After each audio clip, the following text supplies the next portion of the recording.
নির্বাচনের পর সংস্কার এমন কথা বিএনপি কখনো বলেনি। যদি কেউ এ তথ্য ছড়িয়ে থাকে তাহলে সেটি জনগণকে বিভ্রান্ত করতেই অপপ্রচার। সকালে ঠাকুরগাঁওয়ের সাংবাদিকদের সাথে মত বিনিময়কালে এ মন্তব্য করেন বিএনপির মহাসচিব মির্জা ফখরুল ইসলাম আলমগীর। তিনি বলেন, বিএনপিকে টার্গেট করে এই ধরনের ষড়যন্ত্র হচ্ছে। বান্ডেল থাকলে প্রতি সেনমানিতে টাকা বাঁচবে। বিকাশ সেনমানি বান্ডেল কিনে জিতুন প্রতি লেনদেনে। বুধবার সকালে 11:30টার দিকে ঠাকুরগাঁওয়ের নিজ বাসভবনে সাংবাদিকদের সাথে ঈদের শুভেচ্ছা ও মতবিনিময় সভার আয়োজন করেন বিএনপির মহাসচিব মির্জা ফখরুল ইসলাম আলমগীর। নির্বাচন আগে না সংস্কার আগে, সাংবাদিকের এমন প্রশ্নে মির্জা ফখরুল ইসলাম বলেন, দেশ দীর্ঘ সময় একটি স্বৈরাচার সরকারের অধীনে ছিল, তাই সুষ্ঠু ও অবাধ নির্বাচনের জন্য বিএনপি শুরু থেকেই সংস্কারের দাবি জানিয়ে আসছিল।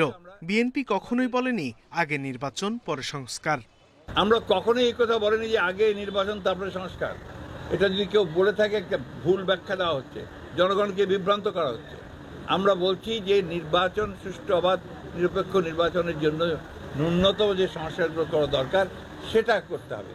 এ সময় তিনি আরো বলেন, জনগণকে বিভ্রান্ত করতে বিএনপির নামে সামাজিক যোগাযোগ মাধ্যমে বিভিন্ন অপপ্রচার চালানো হচ্ছে।